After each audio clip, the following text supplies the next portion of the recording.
Welcome to the Make Your Brain Happy podcast, hosted by Veronique Cardone, MS, the podcast where you'll learn how to live your life to its fullest potential. This is for anyone who's interested in the science of the brain or wants to seize the power of positive thinking, enhanced mental performance, and a healthy lifestyle.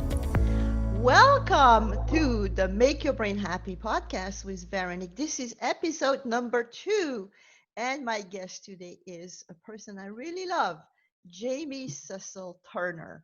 How are you doing today, Jamie? Good? I'm doing great today, Veronique, and it's so wonderful to get to talk with you, even from a distance. Yes, it's on Zoom, it's COVID time, but we are being creative. And before we start into our topic today, which is talking about stress and living a less stress life to the extent we can nowadays, right? Because it's getting a little bit difficult right now. I want to introduce Jamie. Jamie is a professional coach, a speaker, an award-winning author of Less Stress Business, a guide for hiring, coaching, and leading great employees. But she also wrote a second book. I want to talk about it later. She's been featured in the New York Times. You received an ATHENA Leadership Award nomination, and you serve as a speaker curator for TEDxAsburyPark, the largest TEDx on the East Coast. You go, Jamie. So your background, before becoming a professional coach, Jamie served as a public school educator, including 12 years as school principal. She holds a master's degree in both educational leadership and elementary education and is a credentialed coach. So the reason you're here today is that you are the author of the book, Less Stress Life Now. How I went from crazed to calm and you can too is based on the unique success of Jamie's Less Stress Life method, which can help many transform stresses into power. Okay, so your book starts with you being diagnosed for the third time with breast cancer. And I would like to start talking about this. Tell us a little bit more about that journey, Jamie. And I want to tell you how much I admire you and you are an inspiration. I am an ovarian cancer survivor, but mine was over and done in 2001. You are plowing ahead now for the third time. Tell us, Jamie. Thanks, Veronique. You and I connected over our cancer experiences, and we have a lot of, similar thoughts about a lot of things. So it's so wonderful to be here with you and get to talk with you again today.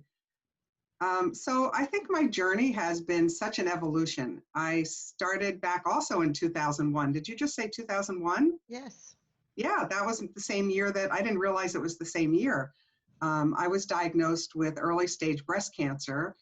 I was in about the third year of my just beloved job as an elementary school principal. I was my favorite job of my entire life. And I just absolutely was, moving ahead at great speed, doing wonderful things with my school and my staff, and just blindsided by this diagnosis. I didn't see it coming. But it was really my first stress wake-up call, because I had thrown myself so much into this job. I was overworking. I had lost track of my great exercise habits, my healthy eating habits. I wasn't sleeping enough. All the things that help us stay calm and healthy were lifelong habits I had, and that I allowed. I'm not going to say the job overtook me. I allowed the job to overtake me. I think a lot of our stress is self-inflicted. And that was the first time I started to recognize it and vowed to do better and get control of my stress in my life. And I evolved from there. And when I left education in 2009, I retired and started my coaching business. And then about 5 years later was when I wrote my first book. And my first writing coach said to me, what do you hear most often from your clients? And without missing a beat, I said, they all tell me how much less stress they have since they've been working with me. And until that moment, I had really no idea that was my superpower as a coach, that I was able to help people find a way to live a calmer life. And so in writing that book, Less Stress Business, I went back and interviewed all of my clients up till that time to try and discover for myself, what was it that I was doing? how was I helping them? And I learned from collecting some data that I was helping them reduce their stress by up to 75% from just 6 months of coaching. So it's been a journey, and then to be hit with 2 more cancer diagnoses. Is the same one that Was, keeps on coming back? no, well, one is, but in 2014, just as I was finishing my first book, actually, I was diagnosed with stage 3 melanoma that covered this much of my scalp right here. It started with a small bump on my head that I thought was a tick. And it was very advanced and growing rapidly. I think one of my doctors said it went from a bump to a community of bumps, like in 3 weeks' time. And I was in a clinical trial at NYU and treated with immunotherapy. And I had a 50-50 chance of survival, and I was cured. It was just incredible how well my body responded to that treatment. And then 4 years later, in 2018, I was really like not expecting the breast cancer to come back, and was hit with the diagnosis of metastatic breast cancer that's now in my bones. But I've been really doing great on treatment for over 2 years now. And look at to be you honest, smiling. yeah, when I You are got such that an inspiration. I mean, when really. I got that diagnosis, my son and his wife were expecting their first child about 4 months after, maybe 6 months after the diagnosis. And I have to be honest, I had some dark moments thinking I would not get to know my grandson.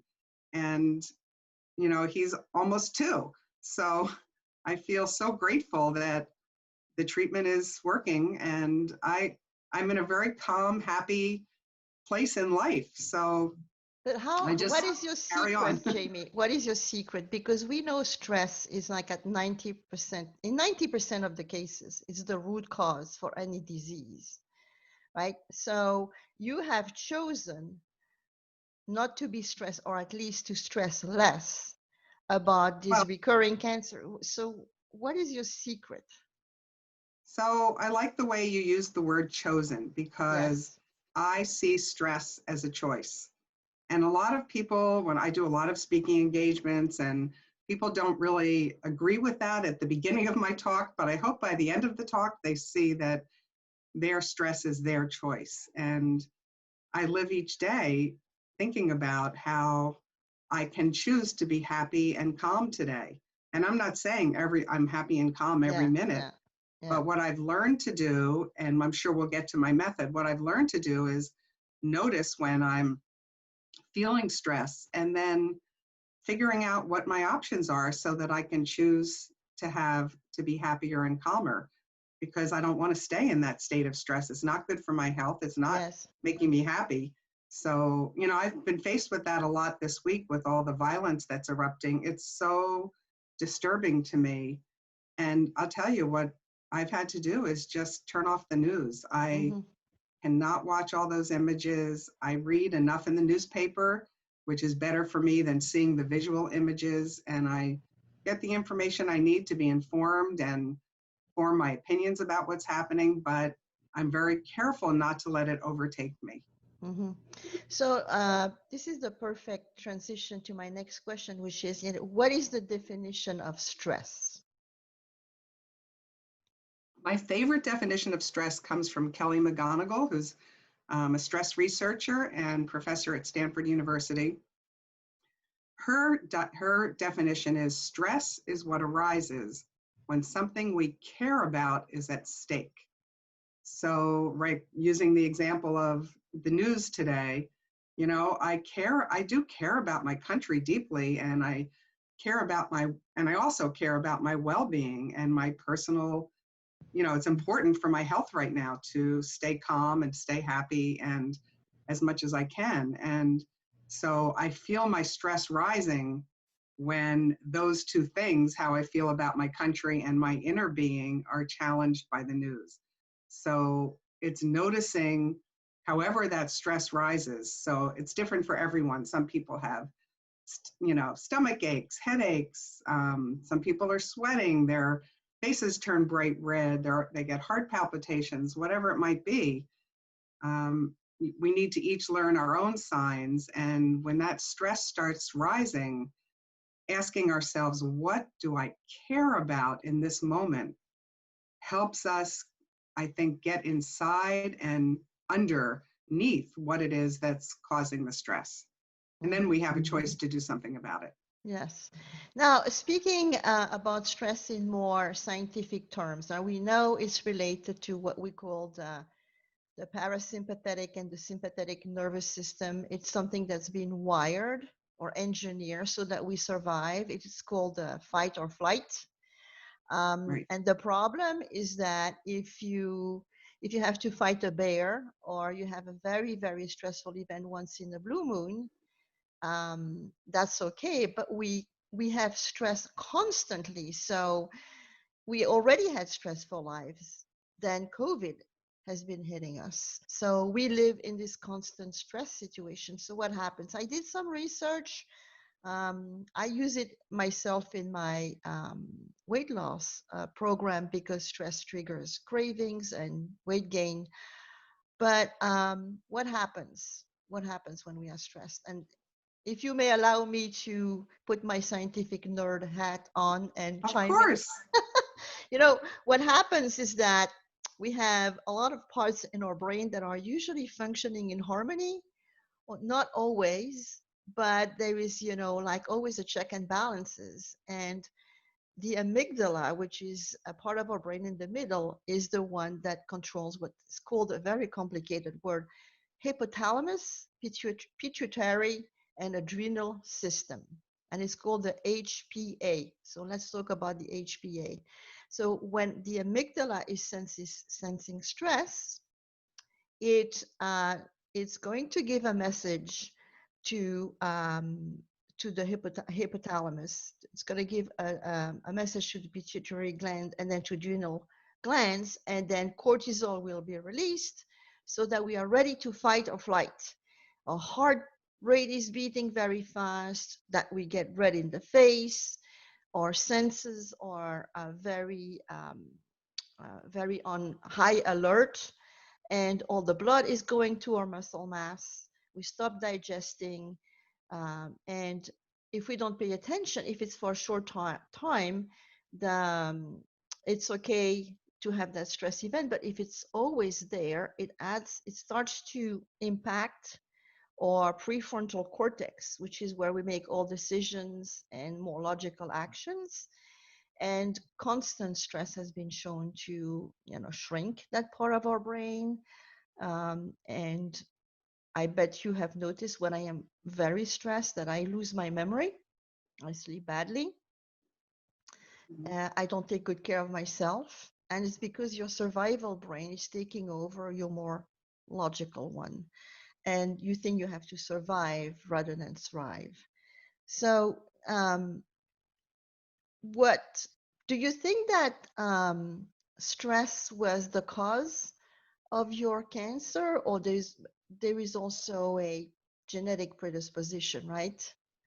Well, they've been doing a lot of research about that, and I've read several studies, and it's inconclusive, but right now it's not looking like breast cancer or melanoma are cancers that are affected by stress. Okay. What can be affected by stress is the way we cope with the stress in our lives. And so it's not actually the cancer itself. So it's impossible to say, and I really spend no time thinking about this at all until you ask me about it. But it's something I don't dwell on because I don't feel like it's in my control. Good. One of my stress tips is to let go of what we can't control. Yes. But my grandmother died of breast cancer around the same age I was first diagnosed, around 50. And I was tested though, and I did not test positive for the BRCA gene. I was shocked. I was certain I would be positive. I was tested, just 2 years ago with my current diagnosis. But who knows? They don't know how to test for everything right now. So, I don't know. It's stress is proven to be a factor in other kinds of disease, but not so much in breast cancer, not at all in breast cancer or melanoma. So I don't know. I just kind of let go of that because I still want to make healthy choices. Mm-hmm. And when I got my current diagnosis of metastatic breast cancer, I was living the healthiest, calmest life I've ever led. I couldn't have been happier and healthier. I actually had been working with a health coach and was eating healthier than I've ever eaten. I've, have a really regular, vigorous exercise routine. I sleep well. I mean, everything, I was doing everything right. Okay. So I don't think stress played a role at all in what's going on with me now. Okay. So we spoke about this one day, that some of us are more resilient than others. So do we have a threshold, or? Yeah, I think we're each wired differently. And even research has shown babies come into this world wired differently in terms of their ability to calm themselves. And, anyone who's been a mother or father and raised a couple of kids can see, like, I have two sons who are adults now, but the difference between the two of them as infants was striking, and how calm or anxious they both appeared to be. And I think, I did come into this world as a very shy, anxious kind of kid, but I also had a mother who was pretty darn anxious. So that's another factor that can contribute to the role modeling we have of the parenting in our life. She was a wonderful mother, and I don't mean to say anything derogatory about her, but because of things in her life, she was pretty darn anxious. So all of that plays a part, but I think the best news of all is that we can get better at handling stress. Yes. We're not going to make the stress go away, but there's a lot we can do, even if we're wired to be more anxious than the average person, to calm ourselves and live a more peaceful life. So that's what brings me hope. We are going to jump into your method, but before we do this, I wanted to make sure, what's the difference between stress and anxiety? Because people are using both terms right now. Yeah. So stress is a momentary event. It's either a thought or a situation, like someone cutting us off in traffic, or a thought about the virus that creates a momentary feeling of stress. And it's short term. Anxiety, on the other hand, is what lingers after that short-term event. So if we continue to have those negative thoughts and feel fearful about something, and it carries on and lingers with us, that can become anxiety. And if it continues for a very long period of time, then we might call it an anxiety disorder, which requires professional help. So that's really the difference, the short term versus the long term experience. So let's talk about your method. And you call it the SURF method, which is like such a great acronym because we need it. Is that backwards? No, I see it. Oh, you see it. Okay. I see it very well. And let's talk about it. Yes. So the SURF method came to me because I live near the ocean, and it dawned on me one day as I was writing my second book, Less Stressed Life. It dawned on me one day that, those ocean waves, they just keep on coming, and stress is like that. Stress will keep on coming, just like the waves of the ocean. So the goal isn't to make stress go away. When we're in the ocean, we have choices about how we can behave. You watch people in the ocean, they either dive through a wave, they jump over a wave, or maybe they decide it's too rough and they sit it out on the beach. So just like that, in our lives, we have choices when we're faced with a stressful moment or a stressful thought. And so that's how my method was born. And I call it the SURF method. Of course, it had to have an acronym that had to do with the ocean. Yeah. So the S in SURF stands for spot your stress. And that is, I think, the most important of all of the points that I'm going to make, because if we can, a lot of people do not even notice when they're stressed. No. It kind of comes and goes, and they just feel stressed all day long, and they're not managing it because they're not even aware of it. So getting into a habit of learning how to spot when we're stressed is extremely helpful. So that's step one. The U in SURF stands for unleash your options. And that's all about, in that moment of stress, figuring out, just like with the ocean waves, okay, I'm feeling really stressed today about what's happening in our country. What can I do about it? Mm-hmm. You know what? I'm going to turn off the news. I did that this morning. I usually watch a little bit of morning news. I had it on for like 2 minutes today, and I'm like, this is making me so stressed. I can't watch this today. So it's recognizing what options we have. And there are many options. I have a whole list of them in the resource section of my book. The R in SURF stands for respond in a new way. So once you've brainstormed all these options, now figure out what's something different I can try. Maybe you want to step away from the stress. Maybe you want to decide.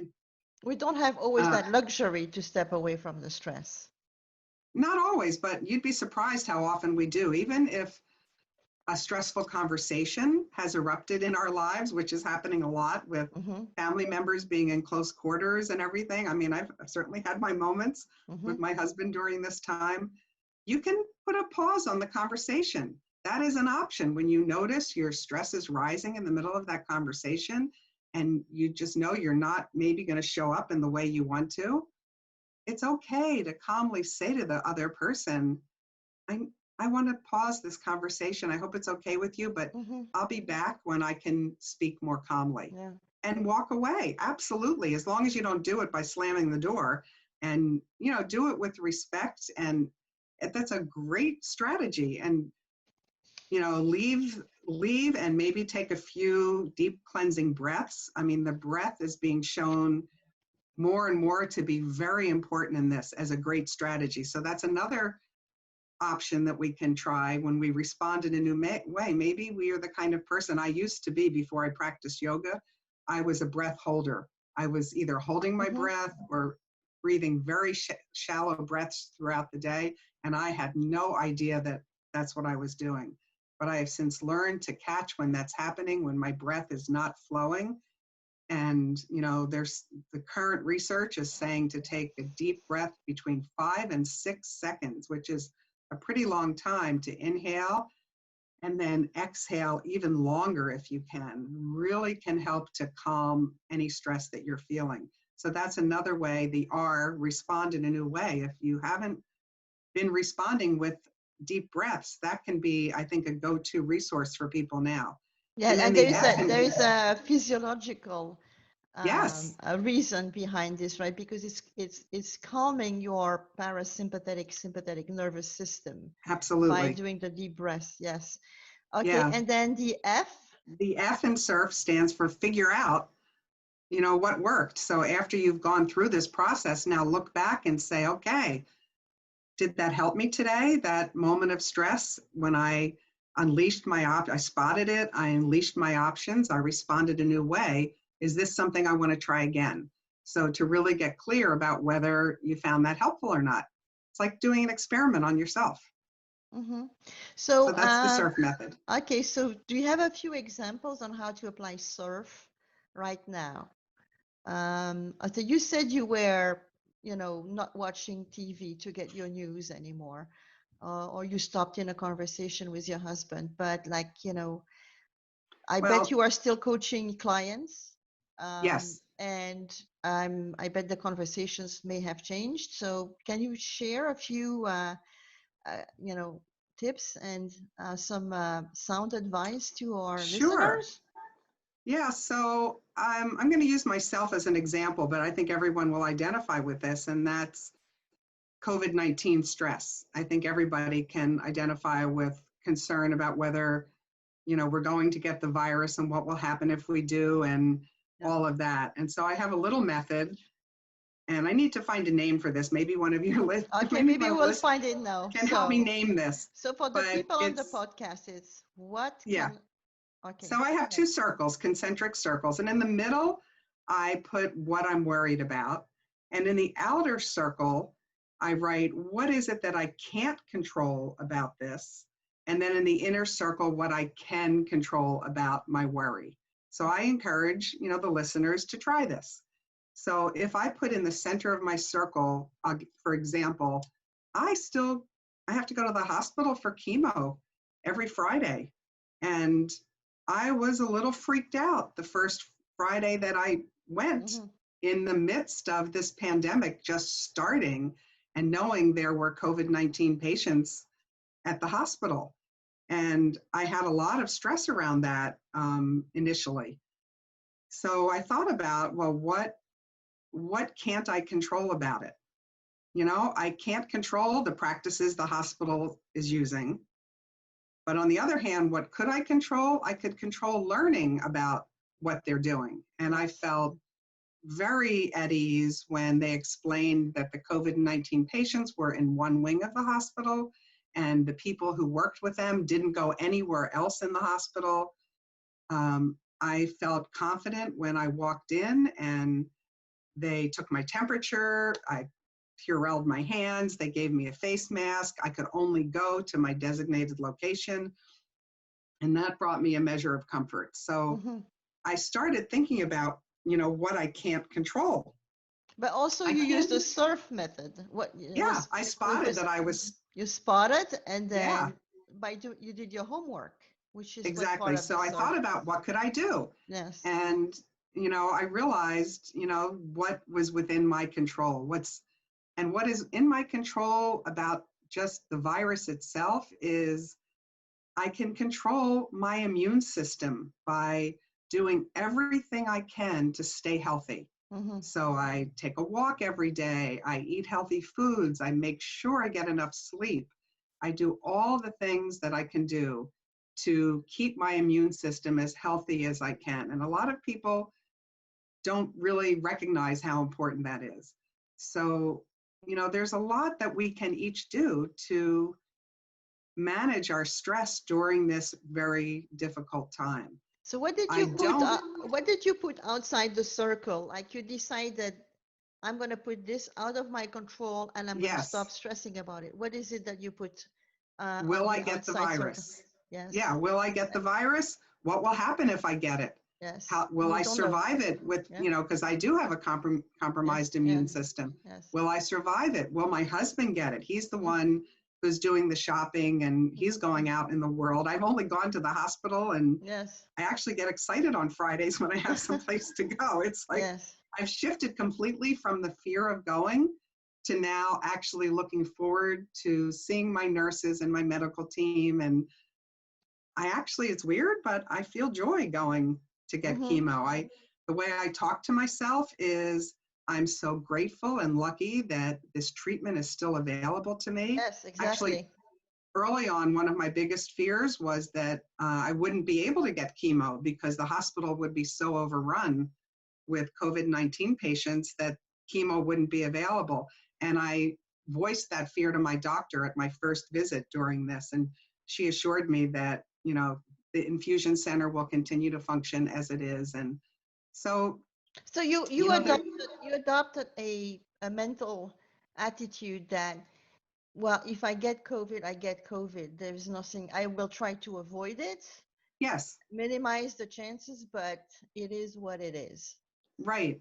Exactly. So let go. In my book, I have 7 less stress life practices. So let's go over that. Oops, you disappeared. Yeah. Yeah, I disappeared. Yeah, so let it go is number 1. So if we can, you know, if we're really stressed about something, that's an option, is to realize I can't control this, so let me work on letting it go. And I'm really proud of myself and my method, actually, you know, that how well it's working during this time for me and my clients and, you know, the readers of my book and, you know, other people that I've been able to impact. So you ask your the people you coach to think about, or even say, I let go, I let go, I let go. Is this one way? Yeah, I heard from a client this morning. I have open access from my clients. They can email me or call me at any time between 9 a.m. and 6 p.m. And I heard from a client this morning, and she was stressed about a work situation. And so she reached out to me for help. And I, you know, replied, we didn't have time to talk, but I replied with a couple of options. And I said, option 3, let it go. Like, ask yourself, what is going to matter about this issue? It was a work-related issue. What will matter about this time next year? And I wanted her to see that while she was stressed in the moment and it felt like the most important thing, in a year from now, this is not going to be important at all. Mm-hmm. So when we ask ourselves that question, that's a great way to be able to let go. Now, it takes some practice to learn how to do that. And again, I have a resource in my book, 10 things you can think and do when you're faced with stress that could be helpful. Well, I was reading today that 7 in 10 employees, people were surveyed, are said that they are affected by stress and by COVID, and that it's impacting their productivity, which is not surprising. But I was also reading, and I have to look at my statistics, that between February 16 and March 15 in the US, there's been an increase of 21% in prescription for antidepressants for insomnia and anxiety. But if you only take insomnia and anxiety, it's 78% of those prescriptions are new prescriptions. So Yeah, that's concerning. This is very concerning, and we are all, or we will experience a form of PTSD with everything that is happening now. So stress coaches are very, very important. So can I interrupt for a second there? Because I don't think it's automatic that we will have PTSD. Because in my learning, a form of PTSD. But I want to point out another option, which is PTG, which is post-traumatic growth.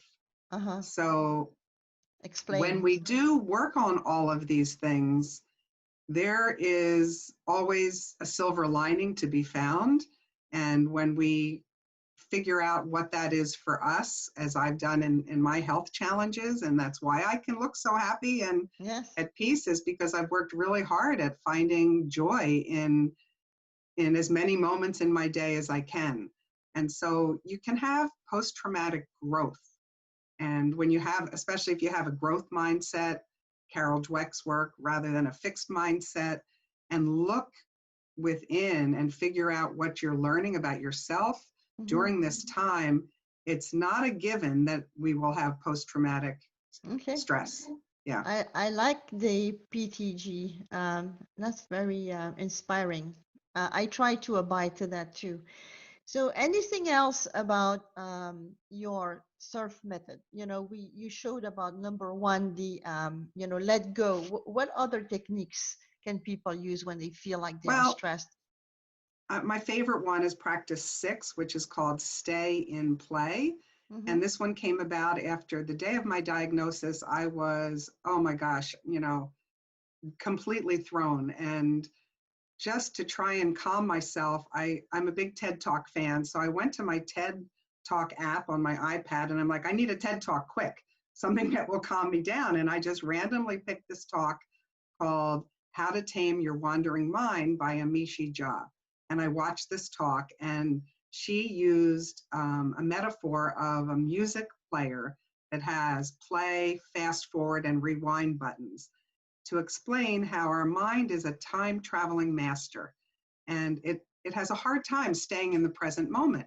It wants to go to the past or rewind, which is ruminating, or it wants to go to the future, which is fast forward and catastrophizing.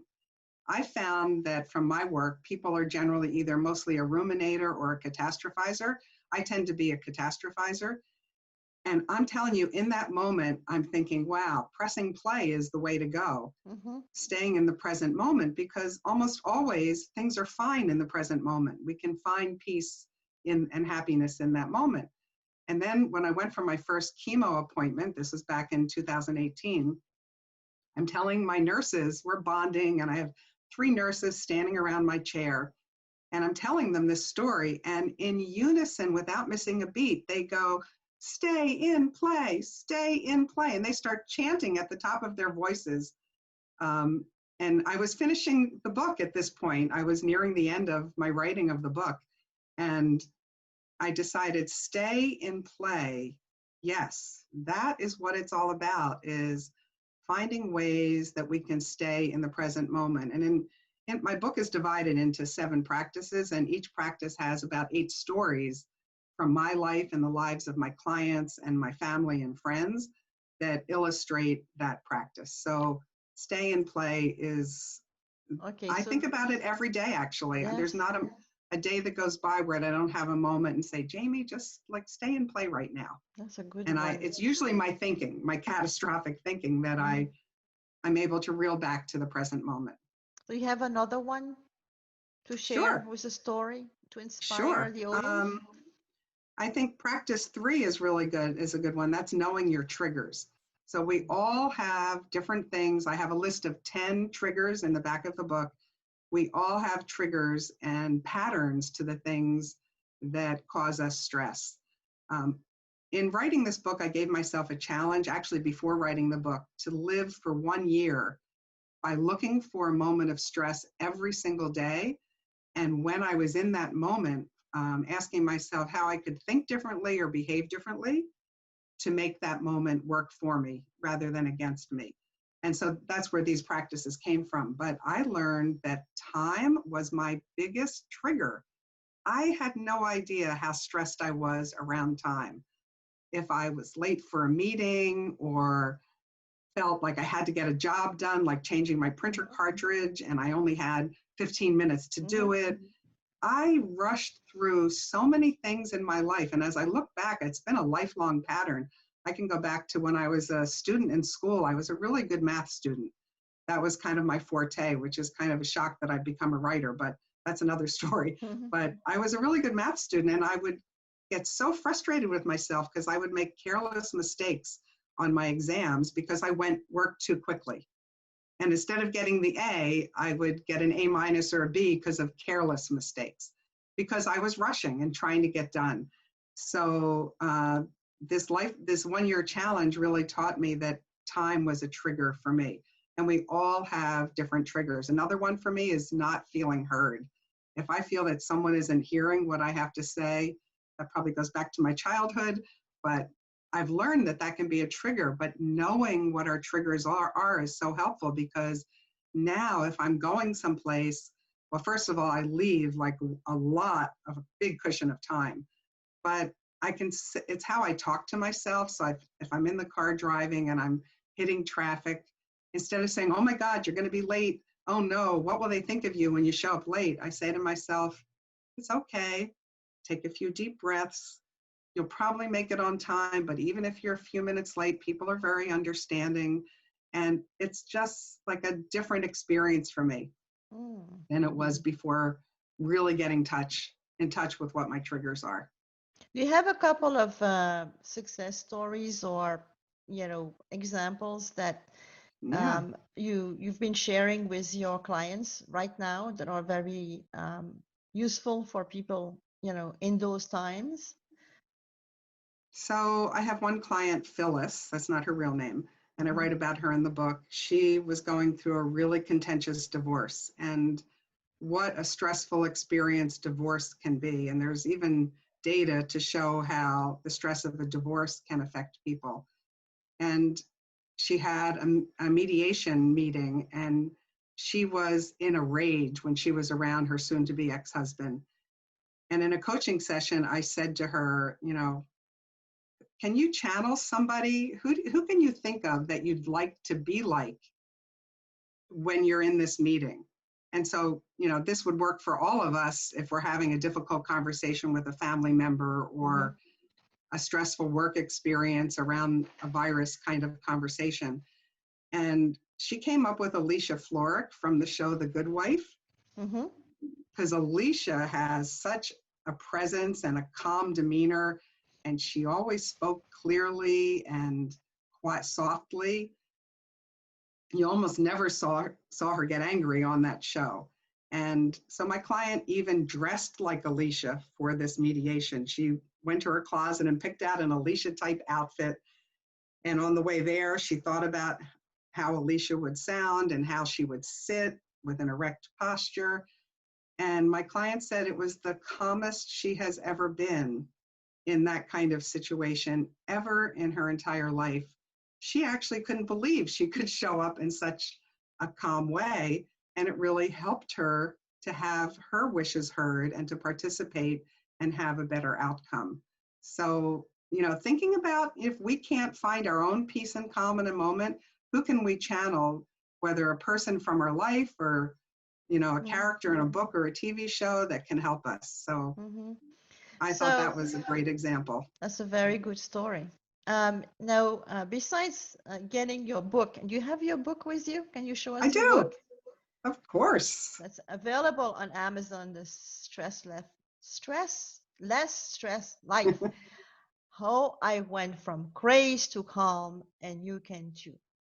What are your 3 or 4 like major tips and your pearls of wisdom that you want to share with our listeners before the end of the Sure. interview, because we're getting very near the end now of the I interview. know it's going too fast. Yes. So I think the most important message, I'll lead with that one, is that stress will always keep coming like the waves in the ocean.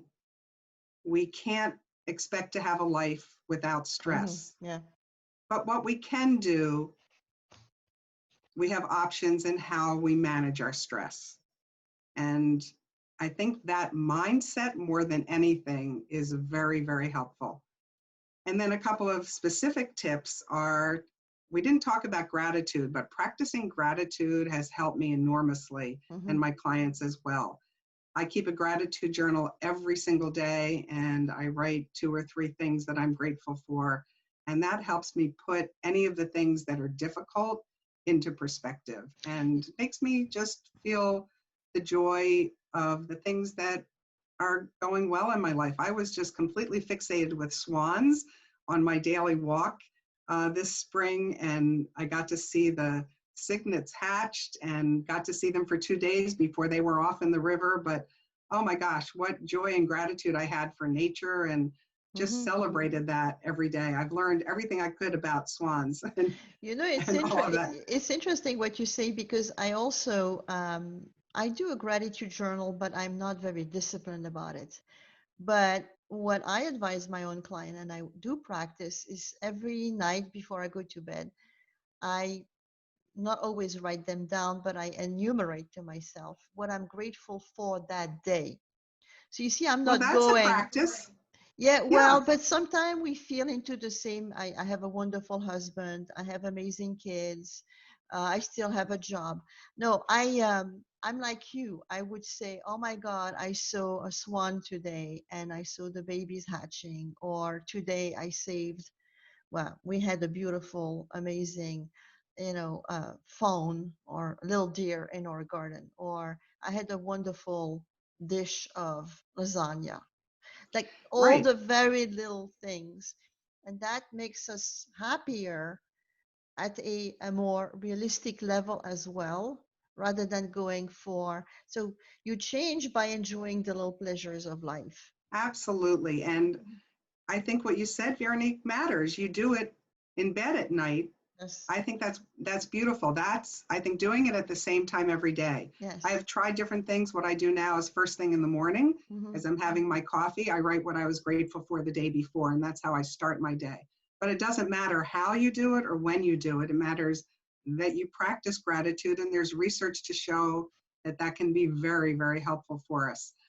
Some days when I'm having a bad day, I'll make a list. This has happened like twice so far this year. I'll just make a list of all the things that suck. And I just pour it out I take a detour from gratitude and just put it down on paper, and that helps me release it too. And then I go back to gratitude the next day. Okay, so So you also face the more like the obstacles or the not. Yeah, we cannot just yes, push them aside and ignore them. We have to face them too, right? and I just have to own it and get it out. But Okay. I think the other thing I like that you said is that you have to think beyond the typical things with gratitude. Yes. So, for example, recently when I was at the hospital, I saw someone in a wheelchair.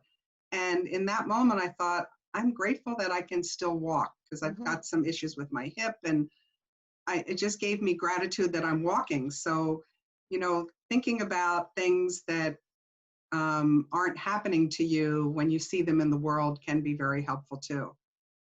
So I think gratitude. And then one other tip I want to share is called Tend and Befriend. And this was researched by Shelley Taylor at UCLA back in 2000. And it's about how when we do something for someone else by tending to them and befriending them, that helps reduce our stress too. So at the beginning of this pandemic, my next door neighbor, Sheila, is 88 years old. I was very worried about her becoming depressed, and actually she still was working at 88. And without having work to go to, she's not a homebody. So I invited her to walk, and now it's become 2 o'clock with Sheila. We walk every single day at 2 o'clock, and it's, she's very grateful about how it's helped her. She never walked farther than the mailbox. And now we walked almost 3 miles the other day. She could not believe great. it. Yes. And as someone at 88 who has never done this in her life, it's been just a remarkable addition to her life. But it's helped me too. Feel the feeling I get knowing that I'm helping her, tending and befriending to somebody else is very helpful. So when I'm having a low day, sometimes I'll just stop and think, who can I call, or who can I invite to come? Who can I help? Who can come and sit on the beach with me 6 feet apart, or go for a bike ride, or who can I just reach out to who might need a little bit of a lift? And so I encourage the listeners to think about tending and befriending others.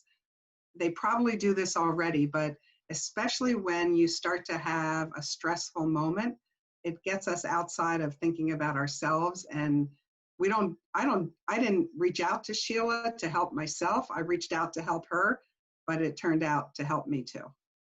Yeah, it's interesting because studies, and nobody's going to be surprised by this, but studies are showing that socializing, and as you said before, tending and befriending is going to lower your stress level. It's going to lower your cortisol.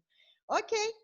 Well, unless you have one last pearl of wisdom, I want to thank you so much, Jamie. A last word, or we've covered everything we needed to cover? We don't. I just want to, suggest if people want more information, they can go to my website, which is lessstresscoach.com. About 2 months ago, I offered my book, the Kindle version, free, because I realized, I want to help people during this time. I'm going to have another offer coming soon of a free download. Yes. I have to make sure Amazon approves it and all of that. So check back to my website or on Amazon to see when it's free again, which it hopefully will be soon. Okay. Because I didn't write the book to make money. It's not, that was not my purpose. My purpose was I had gotten so much calmer, and I'm living my life with more joy than ever, that I wanted to share what I learned with other people. So It's kind of my gift to others. Thank you so much, Jamie. It was a pleasure to have you on the podcast, Make Your Brain Happy. And I think, and I believe, and I see that you have really done a very good job at making your brain happy. Thank you. Thank you, Veronique. It's always a joy to talk with you. And hopefully maybe this summer we can kayak together like we've planned. Yes, let's hope we can stay 6 feet apart kayaking. Yeah, you're right. Goodbye. Take care. Bye-bye. Thank you for joining us for the Make Your Brain Happy podcast. This episode was recorded by Veronique Cardone and produced by HG Media. If you enjoy our podcast, please share it with your friends. You can find our podcast on YouTube, Apple Podcasts, Google Podcasts, Spotify, Stitcher, and wherever you listen to podcasts.